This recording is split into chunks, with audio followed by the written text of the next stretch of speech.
Bismillahirrahmanirrahim. Baiklah, perkenalkan nama saya Muhammad Masdudin Al-Rifai, kelas MPIB, nomor NIM saya yaitu 206180042. Baiklah, langsung saja di sini saya akan memberikan ataupun membahas tentang materi psikologi komunikasi, yaitu tentang etika dalam komunikasi.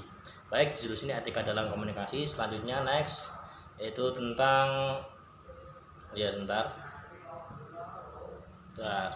tentang etika sendiri, yaitu menurut Kapetnes, etika adalah ilmu tentang apa yang bisa dilakukan atau ilmu tentang adat kebiasaan. Menurut Rosadi pula, etika merupakan studi tentang benar atau salah dalam tingkah laku ataupun perilaku manusia. Baik, menurut etika banyak kata yang dapat merangkai kesopanan santunan seperti tata krama, basa basi, adat istiadat yang baik, budi pekerti dan budi bahasa. Di sini pula yang namanya etika, atau yang kita sering mendengarkan kata etika ataupun kesopanan ataupun perilaku, itu sudah sangat melekat pada diri kita sendiri.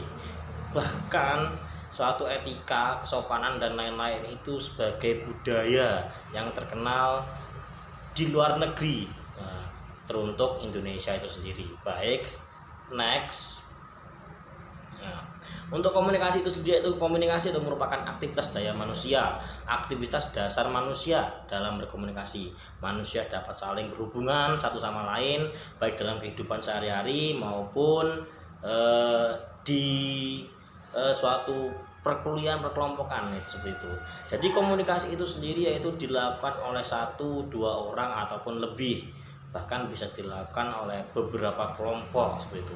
Yang mana adanya komunikasi itu sendiri dilakukan oleh beberapa individu ataupun beberapa kelompok itu sendiri. Oke, selanjutnya yaitu di sini saya akan menerangkan tentang unsur dalam komunikasi.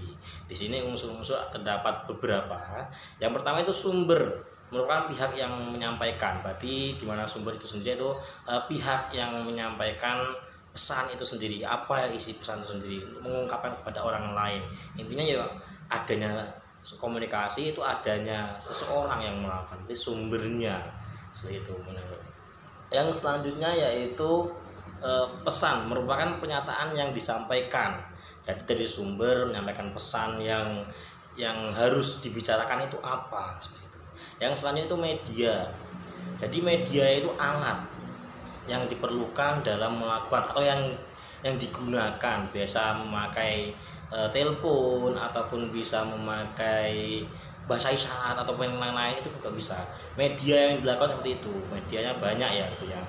Selanjutnya itu penerima, merupakan pihak yang menjadi sasaran, dimana ada yang penerima. Jadi kita berbicara, kita berkomunikasi, ada yang menerima, dan bisa berkemungkinan besar adanya umpan balik. Nah, itu nanti saya akan lihat. Oke, selanjutnya next.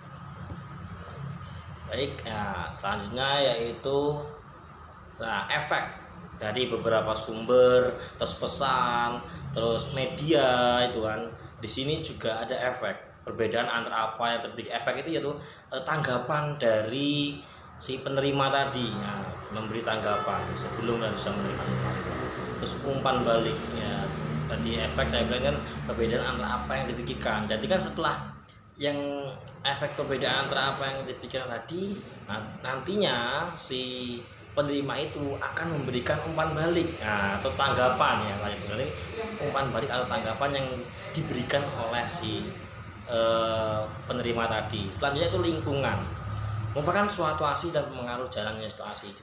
Jadi kan namanya berkomunikasi ataupun namanya berbicara, berbincang-bincang dalam suatu hal, itu pastinya lingkungan juga berpengaruh seperti itu.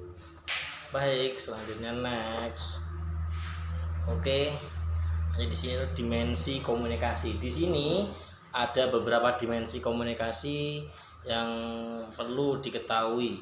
Yang pertama itu dimensi aksi komunikasi, dimensi yang langsung terkait dengan perilaku komunikasi, seperti ya, perilaku komunikasi atau aturan-aturan etis dari dimensi komunikasi tersebut, dan juga tanggung jawab seperti itu. Baik dimensi aksi yaitu ya sebenarnya perilaku komunikasi yang punya kode etik, aturan dan pertanggungjawaban seperti itu. Dan selanjutnya yaitu dimensi sarana. Tim ini ya nanti namanya memfokuskan pada sistem media.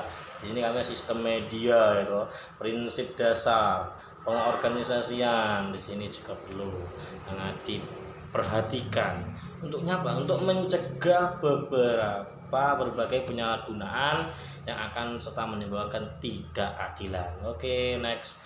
Selanjutnya, yaitu dimensi tujuan.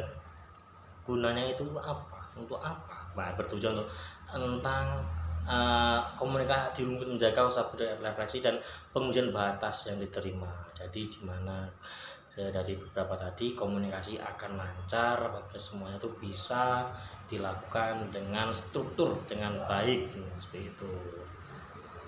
Oke, baiklah, dari materi-materi yang telah kami sampaikan telah saya sampaikan. Apabila banyaknya kekurangan kami mohon maaf. Apabila